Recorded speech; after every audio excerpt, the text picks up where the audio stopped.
Hi, I'm Anna Olsen here on A1R Radio with my show Insights into Consciousness every Tuesday, 1:30 Pacific Standard Time, 4:30 Eastern Standard Time. And today I'm going to go over Mercury in retrograde. If you ever want to get a hold of me to get a personal reading, I'm always available for contact at AnnaOlsenIntuitive.com. That's two N's, OLSEN, AnnaOlsenIntuitive.com. And you can always reach me on Facebook at Anna Olsen Intuitive and on Instagram at Tiny Queendom Medium. So it's the @ Tiny Queendom Medium.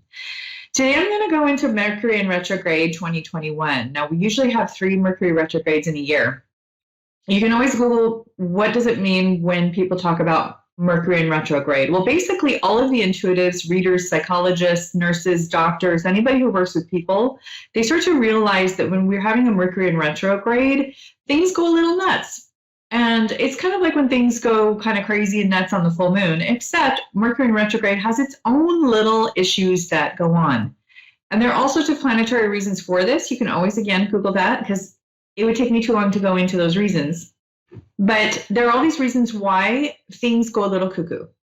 And I want to just go into the time that we're having this Mercury in retrograde 2021. We are currently in a Mercury in retrograde, and it's really important that you pay attention to this because I promise it affects you and everyone else. This will help you to make sense out of what's going on with you and your world and the people that you know, and when this will realign or what they call redirect. So Mercury in retrograde will redirect. And I can give you all the dates. Today, we are in a Mercury in retrograde. It started a while ago. We are going to have it until June 22nd. So that's the kind of end date. But you have to remember that 2 weeks after the Mercury in retrograde is Mercury's what they call shadow side. And I'll go into that a little bit more later. So the second retrograde in 2021 is going to be September 27th to October 28th. So again, you'll be prepared. You can put it on your calendar. I put this on my online calendar that my family shares so that everybody knows, oh, this is Mercury in retrograde. Everybody be careful. And let me just go into some of the things that we need to remember during a Mercury in retrograde. First of all, I'm really glad everything's working with our station and with my computer today because those are the things that usually go wrong in a Mercury in retrograde or can go wrong. Now, usually we're used to things working well, electricity running through our electronics appropriately and accurately and everything working well. But Mercury in retrograde, these things tend to take a dive. This could even be your car, your computer, your phone, could be your appliances. I've even noticed personally, people that I've worked with, it has been pipes in the house for some reason. Now, I mean, maybe you can let me know what that is about. I'm not aware, but during Mercury in retrograde, don't take on projects that'll take more than 1 day to complete. Cross your T's, dot your I's, look at your details. Don't travel, sign contracts, or expect communication, electronics, or appliances to function at 100% capacity right now. Don't try to settle disagreements until it's over in June 22nd. And then even 2 weeks after that, you're going to need to be a little bit careful. So if you decide to do these things, check and double check all agreements, contracts, travel arrangements, bills and charges, bank accounts, and mail. Snail mail, email, all sorts of mail there. Things come up during this time. Okay, so it's regurgitating old stuff to process and to clean it out. As it starts to go direct, be patient and wait for old arguments and issues to resolve. It may feel like betrayal or old arguments are just cycling through, and it will resolve around a week after the resolution of this retrograde. I'd even go into say like 2 weeks, but assume at least a week. So after June 22nd, 2021, week or two after. This is a time of cleaning out the attic or basement. What comes out will be processed and placed or disposed of appropriately.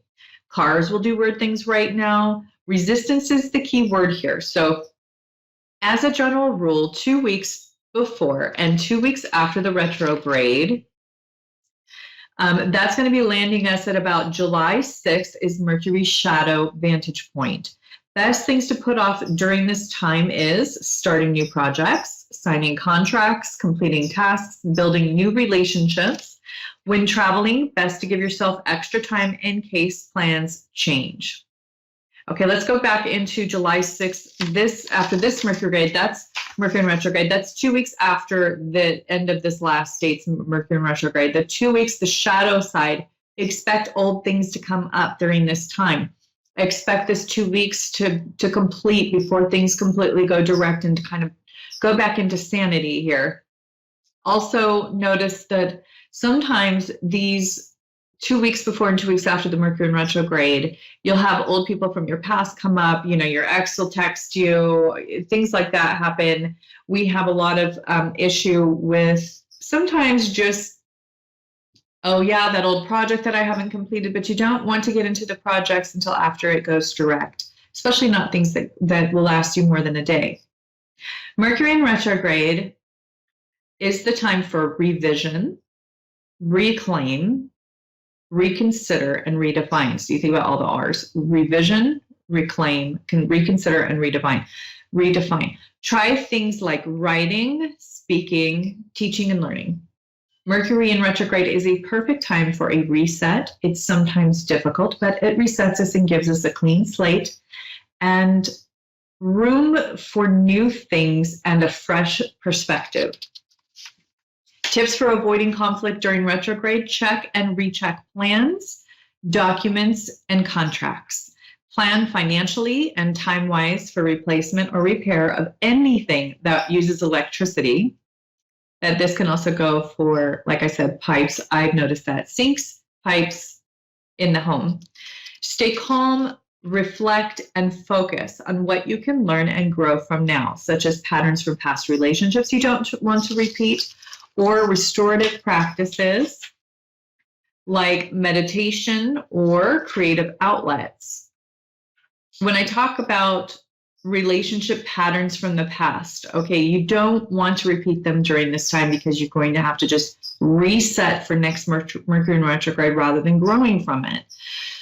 So instead of cycling back through old patterns that don't serve you, it's better to grow from it, throw out the old, and in with the new. We don't want to get stuck into our old patterns. And the way this can become tricky is we think we're coming into a new light or a new life, but we're just repeating an old pattern. For instance, somebody goes through a relationship, gets a breakup or divorce, and just goes straight into a new person without any processing, without any growth, without any learning or even teaching. We learn from teaching. And then they're in the same pattern they were in before for another cycle of their ancient pattern that hasn't been working their entire life. Okay, the real growth and process of rejuvenation and revision is about taking a pause, being calm, reflecting, meditating on what went wrong and how the healing needs to happen deep into those like chakras, down into the grounding chakras, first and second chakra, red and orange chakras. That's the place where we're going into the basis of why we're programmed subconsciously to do what we're doing. It came from somewhere, and it really can be pretty easy to understand why we're doing things by looking at our past and the way we were programmed from a long time ago. There's information held in our bodies and our minds, and it programs us on autopilot. Most of the time, we're not even aware of this autopilot. It's in the back of our head and controlling us at all times. So, like let's just say a woman is in a relationship or a marriage with a man who she says or she claims is narcissistic. I think he would need a diagnosis from a professional to know that. But she divorces him. She says, now I'm starting out with a clean slate. She doesn't do the work. She doesn't get any therapy. She doesn't work with somebody like me. She doesn't do any of the work that requires a change in the pattern or a different step in the path. She will go on and meet this great guy who love bombs her, who she thinks is amazing and wonderful. And, he's just exactly what she wanted and needed. And now she's starting her new life. This is where we get it into like a little bit of like a messy palette, because we have this person who's really trying to move on and do well, and that she's not looking at her subconscious patterns. She's not looking at growing. She's not looking at where she went wrong. She could even go over it in her mind and say, oh, I know what I did wrong. It was this and this. it still won't be enough. There needs to be a nice clean break. There needs to be a digging into that shadow self afterwards. And this clear ascension of understanding and awareness that you can actually feel in your spirit, in your soul. It's like this enlightened feeling of being just fine on your own without having to reconnect with anybody to feel okay with yourself, just being okay alone and feeling this growth process substantially in your emotionality and the way that you feel before you are with the new person. And then the new person may even feel a little bit uncomfortable because they may fit a new framework that you're not used to. And you have to get used to really being with somebody who is really, truly good for you, which will feel unnatural when you're used to kind of a dysfunctional pattern. So we don't want to get into new projects during this time that take more than a day. So, just be careful about that. You want to definitely process this stuff in a learning, teaching way. Relationships can feel messy right now. They can have that in with the new, out with the old pattern vibe in your current relationship sometimes. Okay, so or if you become ready to be in a new relationship, remember a break in between relationships gives you preparation for a successful new relationship, since everyone needs to process the last one before being successful in a new one. Now is the time to cycle out on the diet. So what we're eating, I don't think enough readers or intuitives really focus on how we need to really nourish our bodies and what that looks like. During the Mercury in retrograde, this is a perfect time to clean out your pantry. Just quick little projects of getting out that old stuff, cleaning it out. It's all symbolic. There is a direct connection to the subconscious. When we do this, our surroundings are a direct correlation to our subconscious mind, that autopilot. So go look in your pantry, your cupboards, your refrigerator, throw out anything that you know is either not good for you or not, something that you'll really feel good eating. Get that, soda or whatever it is that you don't think you want to drink anymore. It has to be something you don't want. If you think you can regulate it in a healthy way, great. But it's more about really getting in touch with yourself and admitting what you need to work on in a very real and matter-of-fact way without any denial involved. Okay, so now is a time for health and restoration to heal from injury. So we have healing from injury or pain and sickness. Now is the time of the first and second chakras, like I was saying, red and orange healing to recharging those old wounds, helping you to feel safe, nourished. This is a time to eat some red and orange foods. Those correlate directly with that first and second red and orange chakra. And so red and orange foods from the earth in season, such as strawberries, red or orange peppers, various melons, raspberries, golden berries, oranges, peaches, apricots, tomato, kumquat, apples, carrots, pluots, radishes, watermelon radishes, beets. Beets are absolutely gorgeous, beautiful. When you cook those and you cut through them, they're just an amazing, beautiful, vibrant color with this beautiful red. That would be a really good one for people right now because beets are an actual antidepressant. It is a natural nourishing food that fights depression because it has a bunch of B vitamins, for instance, and it will relax you. It has lycopene to relax, or it has lycopene, and it also has, what is it in turkey that helps relax you?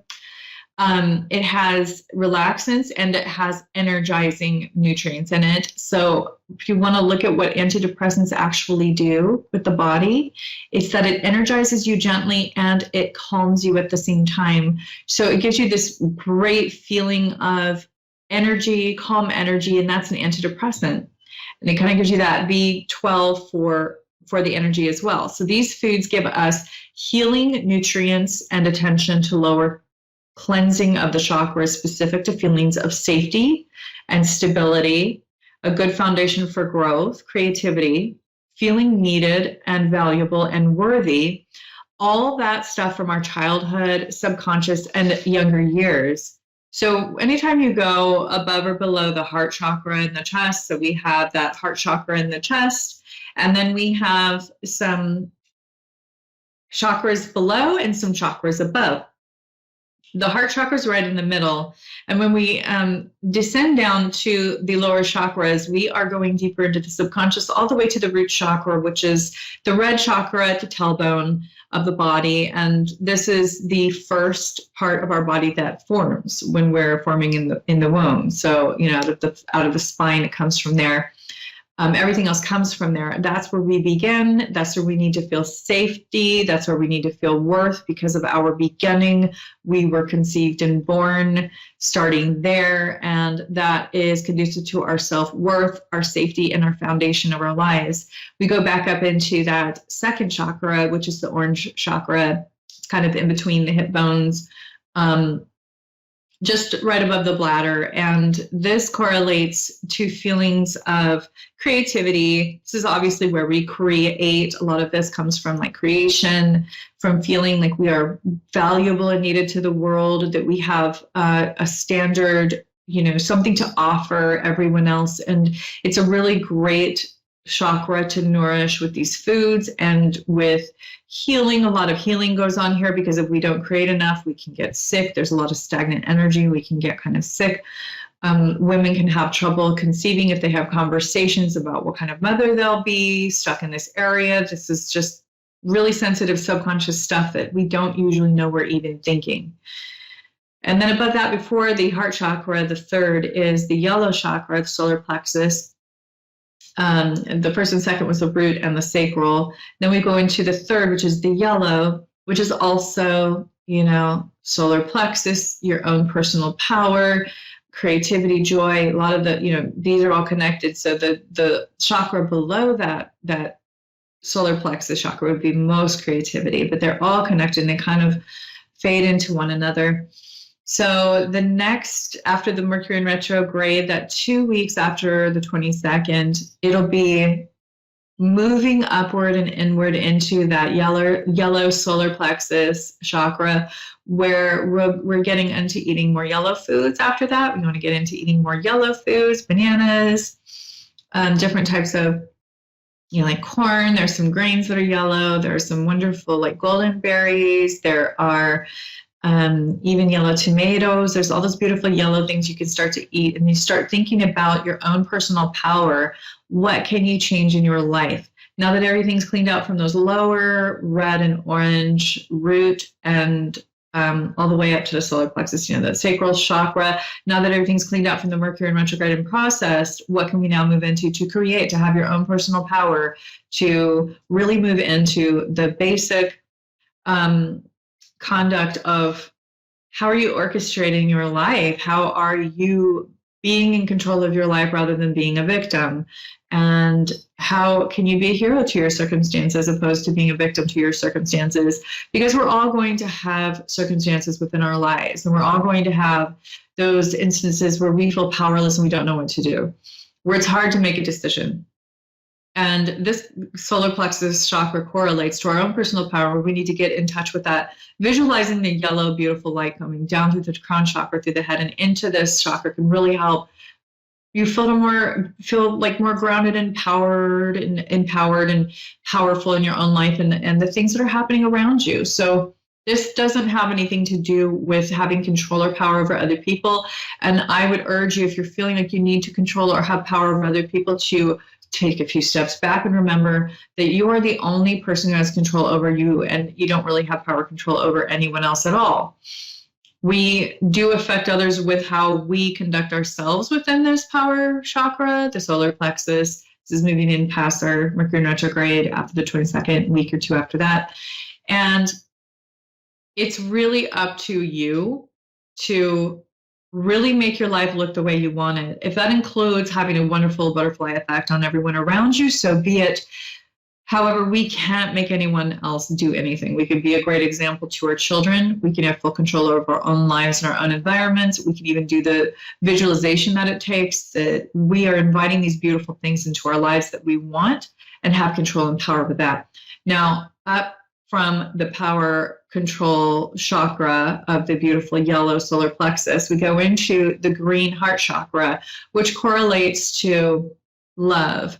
and connecting to other human beings, having a direct correlation to the universal consciousness and to the divine. The heart is a conduit between heaven and earth. It is our connection to be a connection between heaven and earth because it's right in the center of our bodies. And we know that we feel love with our heart chakra, with our heart. Our heart is in this green chakra area, which correlates to having a beating heart that is really conducive to a forever love. We have a beating heart throughout the entire length of our lives, and the heart chakra is still connected to those we love in the afterlife. There's always something that our soul does with our heart, our different organs in the afterlife. Even though we won't, have a body for a while in the afterlife, we still have purposes for these chakras and organs. And the heart is to connect with others, to feel intuitively, and it's actually another brain within our bodies that they've actually found similar cells in the heart musculature that closely resemble the brain cells, and that we do think with our hearts and our stomach and our brain, all three. Our heart being another conducive place to really know intuitively what we need to do, who we need to connect with, and who we need to disconnect with. We'll know inherently through that heart chakra, but we can also send a lot of powerful love through that heart chakra. Eat a lot of green foods, of course. Green leafies is the best. If you're feeling heartbroken, if you're feeling discouraged with other people, or if you feel like you've been let down and you need to get stronger in love and to heal a broken heart, it's a good idea to really get into using things like emerald, wear an emerald over your heart with a necklace, or other green, like there's green aventurine. There's all sorts of other stones that are green. And of course, we use different colored chakras for our crystals for each one of our colored chakras. But the green, we're really not trying to get to, I don't know what you call woo-woo about, like the colors and everything. It's whatever your intuition tells you to use. But crystals can be very therapeutic for people, whether if it's a placebo effect or not. We know that they heal people. They make them feel better. And you can do those. You can even light candles that are green. There are many ways that you can really heal that broken heart and move on. Now, when we burn a green candle, let's say, that correlates to that green chakra in the heart, we know that can be symbolic of attracting money. And oftentimes people are heartbroken because they don't have money, or they lost a job, or they feel like money and their income directly correlates with relationships. What happens when somebody goes through a divorce? They lose money. And if you can just see the chain reaction here of how all these things are very connected, it's amazing how it all just kind of domino effects. We also have then, after the heart chakra, we then have the throat chakra, and that would be blue. So if you're having trouble with communication, you're having trouble with lovingly communicating, if you're having a lot of stress, especially from heartbreak or any of the lower chakras, any of those other issues, like maybe from childhood subconscious, and you're not sure why you're lashing out at people, you can really focus on that throat chakra. Burn a blue candle, get into lovingly speaking your truth, and letting your truth, just come through you the way that it should. Blue is a very healing light as well. You can imagine blue light coming through your crown chakra into that throat chakra and just clearing anything out. Have you ever heard of people with the lump in their throat? Blue is the color to really heal that lump in your throat, that sadness, or feeling like you can't be speaking up or heard. And we know, everybody collectively knows, that when we express ourselves in a loving manner, in a loving way, through love and for loving means, people are much more likely to listen. We want to be heard. We need to express ourselves lovingly in a way that is mature, methodical, thoughtful, and really remember that anything we say needs to be helpful or loving, or we need to wait it out. And then we go up into the higher chakras, where we have the third eye, which is behind, it's right in between the eyebrows, and it also is kind of like your mind's eye, the screen behind your forehead when you close your eyes and you see things that are to come to pass or have come to pass, or other spiritual things. That third eye helps us to see truth, and it's the purple color, eggplant indigo. It's really a wonderful way to see things unseen. So anything we can't see with our physical eyes, we can see with our third eye. Again, that's that eggplant color. Only a few things in nature are that color. And I love butterfly pea flower tea. That is one of the most delicious, amazing, nutritious things I have found. They sell it organic on Amazon. You can make a tea out of it, and it's wonderful. It is blue, and then it can turn purple if you add acid, like lemon juice, to it. It's a really fun tea to have. That's conducive to that third eye. And then, of course, the crown chakra, which is white or orchid color, and that's connected to the divine, which really gives information to the rest of the chakras. I went through all the chakras today. If you would like me to teach you more, and if you would like to have a session with me where I can heal you this way through Reiki, chakra therapy, readings, or mediumship, let me know. I'm at AnnaOlsenIntuitive.com, Anna Olsen Intuitive on Facebook. I get most of my messages through email on my website, so that would be the best way to reach me, AnnaOlsen Intuitive.com, AnnaOlsenIntuitive.com. Thanks so much for watching, and I'll see you next week. Please reach me for any questions that you may have about anything that I went over today. Have a good week.